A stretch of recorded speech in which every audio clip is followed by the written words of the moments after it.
Hey guys, welcome back to Kingdom Business TV. On this one, I want to talk to you about 3 marketing ideas, low-cost marketing ideas that work right now during ISO. So I'm filming this hopefully at the end of coronavirus, but we've still got lockdown in certain parts of Australia and beyond. And so kind of distilling down what are the nuances around now, what's working now, and I kind of want to put those into 3 strategies and give you enough thoughts and details that you'll be able to go away and do them. By the way, do me a favor, please subscribe to my channel by hitting the subscribe button and the bell, and you'll get the alerts of all of the future episodes. It'd mean the world to me if you would do that.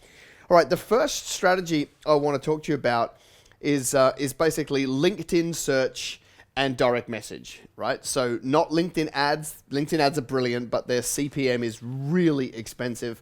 So you've either got to have a product with massive margins or probably have raised a whole bunch of venture capital so you can burn it and get a customer at any cost. That's kind of where LinkedIn works best. So I just want to look at more of an organic strategy, and we're going to be playing on all the toys today. We're going to have the laptop, we're going to have the iPad, we're going to have the flip chart. So we're going to have a bit of a look now inside LinkedIn, and I kind of want to show you what I mean by, it's basically, we call it the sniper strategy. So if I click on LinkedIn and we get inside, you know, one of the most underutilized tools within LinkedIn is the search bar.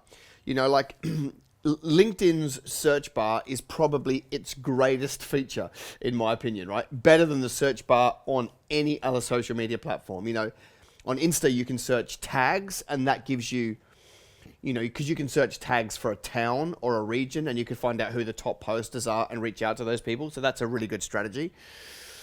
But actually, you can find industries and companies in geographical areas just by doing a search. You know, Facebook search is terrible in terms of finding, you know, it's a name and there's a billion people with every name. So it's not very good, but this is amazing. And I'll give you an example. I was talking to one of our clients yesterday, and they're a lighting consultant, right? And they said, well, our best relationships are with architects.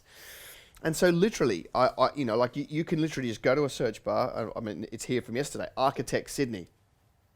So I actually put you can put the industry and the region in the search bar, and it will drag all of the architects from Sydney that it can find into one search.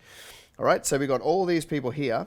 And by the way, you know, this guy had some nuances of certain types of architects, certain size firms that were better than others. And so this just allows him to go in there and go, all right, well, what's Maggie got? Maggie, he can go in there, he can spend, you know, 15 seconds looking through and saying, okay, yes or no, that's the right kind of architect and so forth, right? And then all he does is hit connect, sends a connect message to Maggie. They won't all say yes. And I think it's nice to send the connection. And then when you get that, then you can literally just send a message. And that's the sniper strategy, because you're picking them one at a time. There is a limit to the amount of messages you can send every day. But you should probably, if you're going to do this strategy, get LinkedIn Premium so you can send a few more. And literally just start sending messages. Now, here's how it doesn't work. Here's how it doesn't work. If you just cut and paste the same message to everybody, it doesn't work. You've got to write there. You've got to put yourself in the shoes of the person receiving it. The minute it has a sense of, you know, common language, or then we just think it's bulk spam and we give it no attention. You've got to write these like you're writing an individual email to somebody, right? So you kind of want to think through.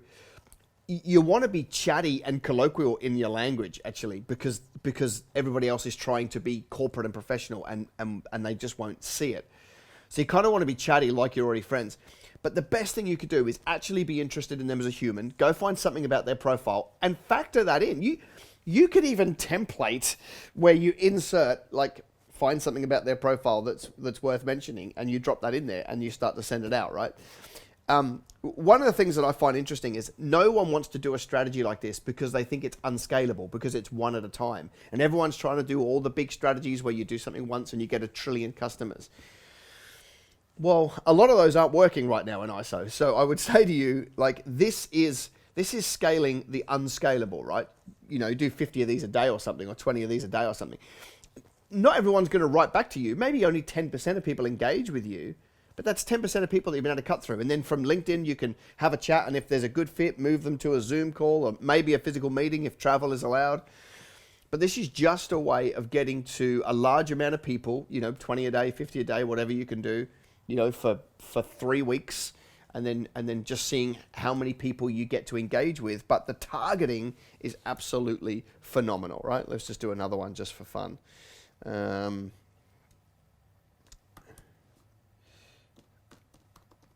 Accountants, Brisbane. And then here we go. We've got all of the staff that work at different size firms. So I don't know. I've got joint connections with some of these people. That comes up with those people first. But I can just quickly go and have a look and see what kind of accounting firm they are, whether they do the kind of work that I want to go and connect with. And by the way, there's 100 pages of people there that it has been able to find that I can send connections to, and then send a message and go, hey, Duncan, just had a look at your profile and noticed that we got some friends in common, I'm looking to make connections with people, blah, blah, blah, blah. Right, send. People say, I don't have time for this. Well, you either don't have time, you've either got time or customers. If you don't have customers, you've got time, right? This is the kind of thing, it doesn't take a huge amount of time. It takes consistency and it takes discipline. If you can find an extra 10 minutes a day, then you could maybe send 2 of these a day.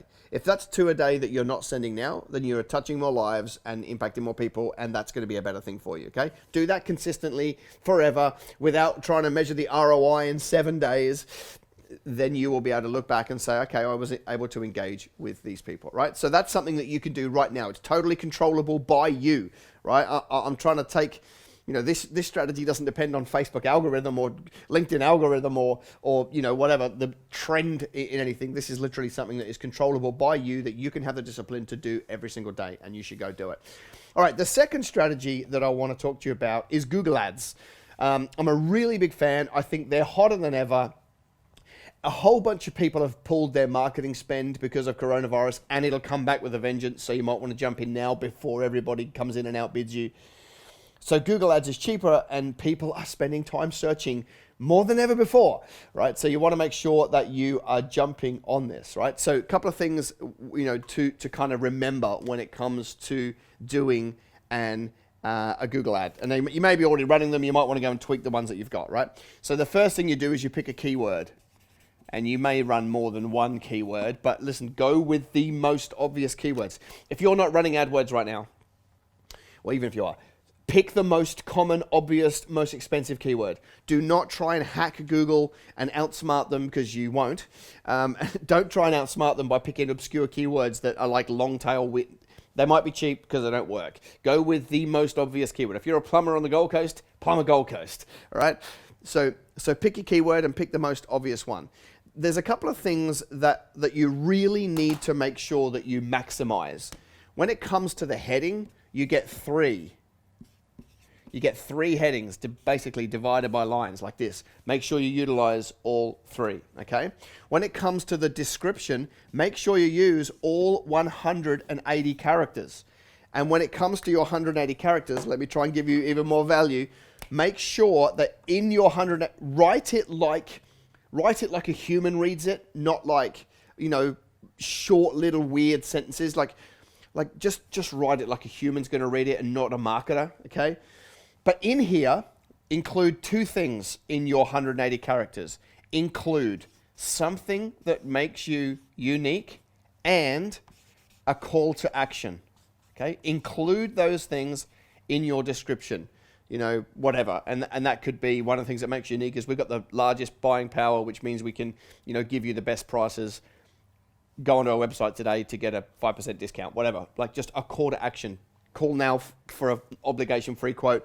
Go and download a gallery of modern images, whatever. Like just I want to be tactical and help you out. Understand that those 2 things need to be included in your description. By the way, if I'm being super valuable to you, do me a favor and subscribe to the channel. All right, and then we get a whole bunch of extensions that we need to have, and this is where most people miss out. We need to have site links, okay? You got to have site links on every campaign, right? That means that, with your ad, people can actually click on a link. Instead of clicking on the headline and going to your homepage, they can click on a certain page and go to a certain page of the website instead of having to go to the homepage to find that page. So you can have a contact us page, you can have a view our gallery, testimonials page, pricing page, whatever you want to do, right? But get site links happening on there. The next one we need call outs. Understand that this is just text. It's more text. You can have 4 of them. They're 25 or 30 characters each. So all it is more text on your ad. The more text you include and the more of these tools you turn on, the bigger your ad, the more real estate you take, the more clicks you're going to get. Then you need to have a call extension. Now, unfortunately, they're called something similar, call outs and call extensions. But this is putting a phone number on there. Whether you opt for a Google number or your mobile number, you've got to put the phone number on there, right? Ultimately, we want people to call you. So why add the friction of making them go to the homepage, to go to the contact us page to find your phone number, right? You're adding friction. Just give them your phone number because then they just call you straight away, okay? So you've got to have all of those things. And you want to make sure that if you're a physical business that you want people to come to your location, then make sure you set up your location settings, okay? Which means you have to jump through the hoops of Google My Business. Right, which is a little thing you've got to go and do. That way you can actually say, this is my business. Then you get the map location. You can add the location of your business to your ad so that when somebody sees it, they can click on it on their phone or whatever. They get the location. They can get directions straight to you, okay? You need all of that. Do not do Google ads unless you are doing all of those things, okay? You're just burning money. 75 to 80% of ads that I look at on Google Ads are rubbish and they don't work. Why? Because they don't turn on all the tools, right? You want to make sure that you use every single one of those. All right, the third strategy is one that gets completely overlooked by most people because it feels a little bit 1985 and yet it's incredible, and that's referrals. Referrals. And I'm talking about right now. I'm trying to teach you something that, like, during lockdown, during ISO, is going to be valuable to you. Referrals. Here's why. The world has become a lot more feelings based during this pandemic, right? There's a lot of soul searching going on. A lot of conversations happening between people that wouldn't normally have, right? You go, how are you? And how is everything with you? And it's a beautiful thing. But the relationships actually are tighter in many cases these days. And so one of the dynamics that's evolved is relationships between sort of suppliers and customers is just a little bit friendlier than it has been in the past because we've taken time to kind of be interested in other people, maybe a little bit more than normal. And so given the fact that relationships are a little bit higher right now, now is the time that you go back to your current customers and you softly ask for introductions or referrals or whatever, to open the door for you to have a relationship with somebody else. So let me kind of draw out how I would attack this, okay? So if we were to look at a bit of an X and a Y axis here, up the left being emotion, like the level of emotion that your products and services bring, and down the bottom a timeline, then everybody's different on how this looks, all right? So emotion would be highest at different times with different businesses, okay? So I'll just kind of think of some. Like joining a gym, for example. When is emotion at its highest? Emotion is at its highest for 97% of people at the moment they join, right? So they join the gym, they fill in the paperwork, they feel fitter and better and sharper and leaner than they ever have, right? But then, of course, what happens is they either don't go to the gym or the reality kicks in that it's a lot of hard work, and so emotion drops. Now, if they're one of the few percent that go to the gym and actually see gains, then maybe it peaks higher than the original join. But for most people, that would just bounce around. What about another one? What about somebody who buys a new car? Well, if you buy a new car, you're pretty, like it's an emotional time at the very start. You're excited. But then what happens is, you're emotional here, but then you meet a car salesman, so it's going to go down because you're going to have to go to a car yard and deal with those people. They're not all bad, but mostly. But then you're going to find the car you want and go and collect it, and then, that's going to be a much higher emotional high than starting to look for one. And then, of course, if you're in Australia, then you're going to go to your local Westfield, and then somebody's going to bang their door into it within about 7 days, so emotion's going to drop. So there's a whole bunch of different times that emotion is at its highest, depending on your business, right? You might have a business that starts low and peaks high and stays there for a while. So the reason why I say all of that is because you want to bear in mind asking for referrals at a time when emotion's at its highest. And here's how I would set it up. With every single time we ask for a referral, I would seek permission first. That way we remove a lot of the weirdness around it, right? So I'd say, hey, Bob, whenever emotion's at its highest, I just want to check in with you. Just want to check you're happy. You're happy with this new car that you've brought. You're happy with the gym membership. You're happy with our accounting services. You're happy with the lawns, mode that we've done for you, whatever your products and services are. You ask that question first because that way, if they say no, then you don't go and ask for a referral, right? You do a different strategy, which is go fix the problem. But if they say, yes, we're happy, then they kind of can't back out to the request for a referral, and you don't have any weirdness around it because they've already told you that they're happy.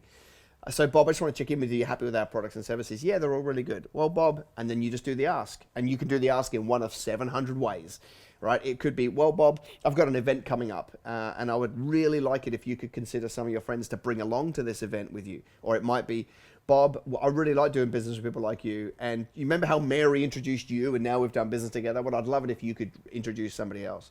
Or it might be, hey, Bob, I'm going through a growth phase at the moment and I would love some introductions. I'd like to work with more people. Do you think you could help me out by, introducing me by email or giving me some names and I can go and reach out to those people? Or, hey, Bob, we're at your business right now. Would you mind if you introduce me to the factory next door so that I can go and start to... So you just got to do it the way it suits your business. Now, here's what's really interesting. Relationships higher now because of COVID. People are taking more time to want to help each other now more than they have been in a long time. Now is the time for you to kind of make those requests and you will find that people want to help you. Like one of the things people say, how do you double a business? How do you double a business? Well, the way you double a business is you get every one of your customers to find you another one. If every one of your customers found you another one, by all things being equal, you would double your business. And by the way, it can be that simple. And so I guess I would say to you that, just write a script, write a script for how you do the ask, document when to do the ask, and then go through a process over the next few months of whenever a customer gets to that emotional high, pull the trigger, systemize it if you need to with your team, and make sure that you ask every single person, every single time, to give you a referral. And not everybody will. Some will, some won't. Some will give you 3, some will give you 1, some will give you none. But over the course of a year, what's it going to be worth asking? If it gets you 1 client, then it's definitely worth doing. What's your number 1 marketing strategy right now? Put that in the comments below for me. What is the number 1 marketing strategy that's bringing you leads right now? Let's pull on the global think tank of people that watch the show. What's the number 1? Put it in the comments below and I'll read it there and I will get back to you. Well, I'm keeping this episode short because I want you to get back to your business so that you can do these things.